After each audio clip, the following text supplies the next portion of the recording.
তো গাইজ আজি আমাৰ বাইকৰ লগত নতুন বাইকৰ লগত টিভিএছ ৰনিনৰ লগত মানে নতুন ৰাইডিং জেকেট পিন্ধি লৈছোঁ। মই আৰু মোৰ ৱাইফৰ লগত আজি আমি এটা স্পেচিয়েল ট্ৰিপ হ'ব আৰু বাইকখনৰ ফাৰ্ষ্ট ছাৰ্ভিচিঙৰ পিছত এইটো আমাৰ চবতকৈ লংগেষ্ট ট্ৰিপ হ'ব। মানে 215-20 কিলোমিটাৰ 215 কিলোমিটাৰ দেখাই আছে মেপত। 215 কিলোমিটাৰৰ এটা ট্ৰিপ হ'ব। আজি ৰাতিপুৱাই ওলাইছোঁ, এতিয়া 7টা বাজিব, 6:50 হৈছে এতিয়া।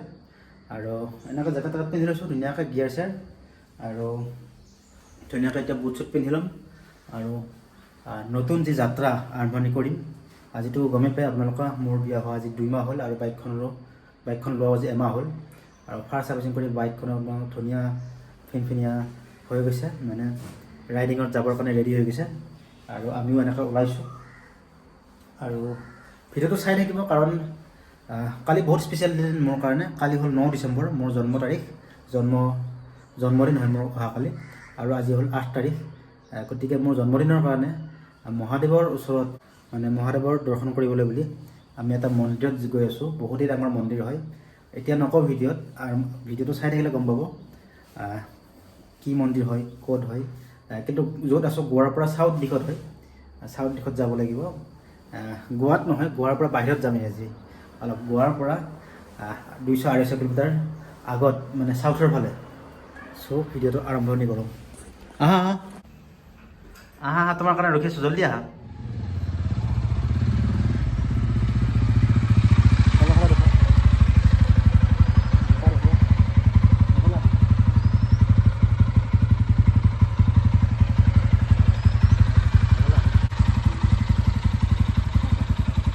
গাইছ, এইটো চাই লওক, আমাৰ মিটাৰটো 1100 কিলোমিটাৰ হৈছে মোৰ নতুন বাইক।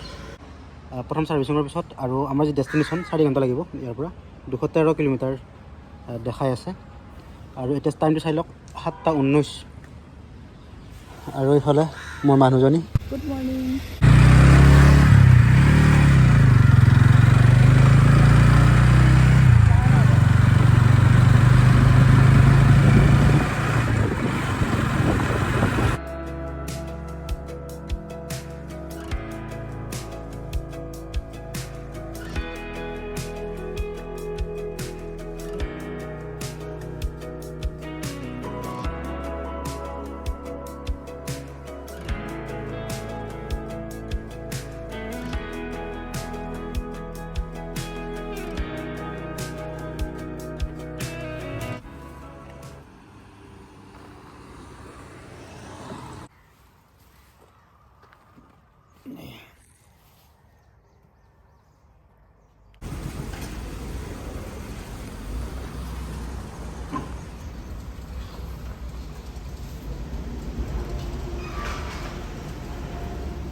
गूगल पे, हाँ गूगल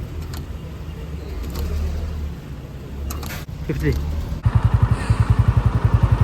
তো গাইছ, আমি এতিয়া 1200 কিলোমিটাৰ কমপ্লিট কৰিলোঁ। ঘৰৰ পৰা ওলাওঁতে 1100 কিলোমিটাৰ হৈছিলে।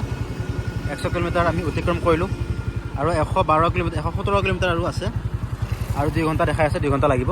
2 ঘণ্টা আমি পাৰ কৰিলোঁ। আৰু এতিয়া আহি পাইছোঁ এই কাৰবাৰ বুলি জেগা এখন। আগত এখন নদী এখন আছে, এই নদীখন এইফালে কাৰবাৰ। তাৰপিছত আৰু আধাখিনি থাকি যাব বাকী। আৰু 2 ঘণ্টা লাগিলে। 7:20 ওলাইছিলোঁ, এতিয়া বাজিছে 10:05। 2 ঘণ্টা লাগিলে আৰু 2 ঘণ্টা বাকী আছে। চ' ব'লক ৰাইডটো কণ্টিনিউ কৰোঁ ইয়াৰ পৰা।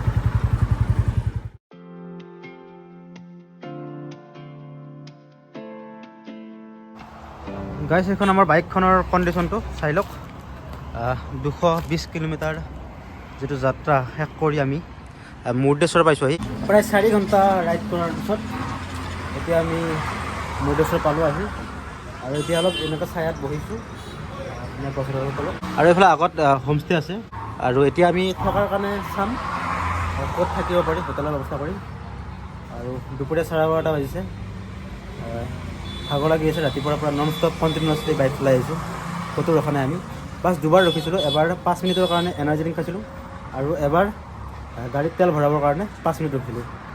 আৰু তাৰ বাহিৰে আমি ক'তো ৰখা নাই, কণ্টিনিউৱাছলি বাইক চলাই 4 ঘণ্টাৰ পিছত 220 কিলোমিটাৰ অতিক্ৰম কৰি আমি মুৰ্ডেশ্বৰ পালোঁ আহি। এতিয়া আমি ইয়াতে হোটেলৰ কাৰণে ব্যৱস্থা কৰিম, চাম। তাৰপিছত সন্ধিয়া ক'ত ওলাব পাৰি চাম, ইয়াৰ লোকেল ক'ত কি চাব পাৰি। বাকী ৰাতিপুৱা মুৰ্ডেশ্বৰ টেম্পল আমি ভিজিট কৰিম, দৰ্শন কৰিম, কাৰণ অহাকালি যিহেতু মোৰ জন্মদিন হয়, লগতে বাইকখনৰো আমাৰ 1 মাহ কমপ্লিট কৰিছোঁ। গৰম নাই হোৱা ইমান, আমি মই চেক কৰিলোঁ অলৰেডি বাইকখনত কোনো ধৰণৰ হিটিং ইছ্যু এতিয়ালৈ অহা নাই। ফাৰ্ষ্ট ছাৰ্ভিচিং কৰিয়ে লৈ আহিছিলোঁ, ইয়াতে কোনো ধৰণৰ গৰম ফিল হোৱা নাই। চাইলেঞ্চাৰো গৰম হোৱা নাই, ঠাণ্ডা হৈ আছে। এইটো বস্তু ভয় লাগিছিলে যে হিটিং ইছ্যু আহিব পাৰে নেকি বাইকখনত, নতুন বাইক যিহেতু, কিন্তু হিটিং ইছ্যু অহা নাই, কোনো প্ৰব্লেম নাই। ধুনীয়াকৈ স্মুথ, একদম মাখনৰ নিচিনা চলি আহিছে। আৰিয়ান ৰেচিডেঞ্চি।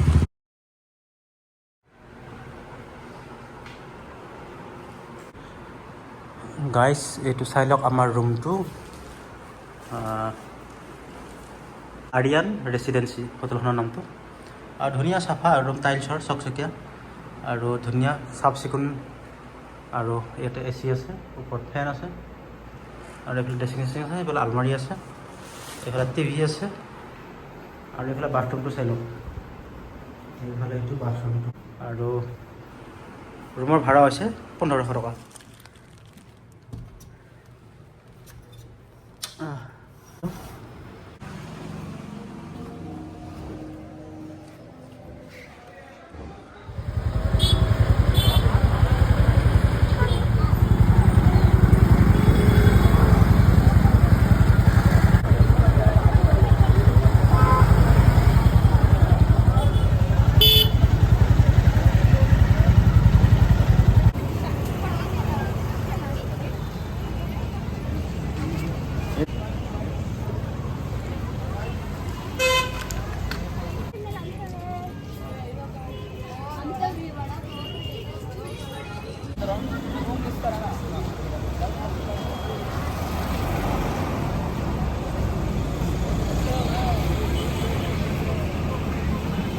কালি ৰাতিপুৱা তাত ভিজিট কৰিম মন্দিৰ, মুৰ্ডেশ্বৰটো মেইন টেম্পল হয়।